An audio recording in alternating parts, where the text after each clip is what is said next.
रायगडातील सर्व महामार्ग रस्ते जाम। रायगड जिल्ह्यात 34 साजरा करण्यासाठी पर्यटकांची गर्दी वाढली असून शुक्रवारपासूनच पर्यटक येण्यास सुरुवात झाली आहे। शनिवारी अलिबाग वडखळ, अलिबाग नागाव व अलिबाग रेवदंडा मार्गावर मोठ्या प्रमाणात वाहतूक कोंडी निर्माण झाली होती। अपुऱ्या मनुष्यबळामुळे वाहतूक पोलिसांना होमगार्डची मदत घ्यावी लागली असून तरीही वाहतूक पूर्णपणे सुरळीत झाली नाही।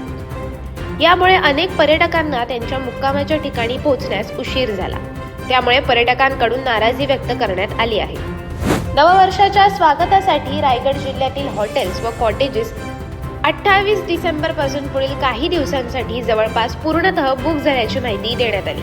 त्यामुळे यंदाही पर्यटकांनी रायगड जिल्ह्यालाच पसंती दिल्याचे यावरून स्पष्ट होत आहे। दरम्यान सागरी मार्गासह रस्ते मार्गाने मोठ्या संख्येने पर्यटक जिल्ह्यात दाखल झाले आहेत। मुंबई गोवा महामार्गासह अलिबाग वडखळ, अलिबाग मुरुड आणि अलिबाग नागाव मार्गावर वाहनांच्या लांबच लांब रांगा लागल्या होत्या।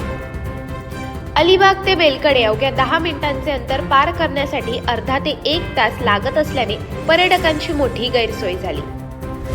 त्याचबरोबर अलिबाग रोहा मार्गावरील खड्डे तसेच ऐन पर्यटन हंगामात रस्ते रुंदीकरणाच्या नावाखाली सुरू असलेले खोदकाम प्रवासी व पर्यटकांसाठी डोकेदुखी ठरत आहे।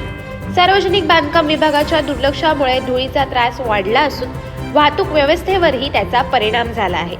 त्यामुळे बांधकाम विभागाच्या कारभाराबाबत नागरिकांसह पर्यटकांकडून तीव्र संताप व्यक्त होत आहे। अशाच अनेक घटना आणि बातम्या जाणून घेण्यासाठी सबस्क्राईब करा आमचं YouTube चॅनल केवी न्यूज आणि इन्स्टा पेज कृषीवल न्यूजला फॉलो करा।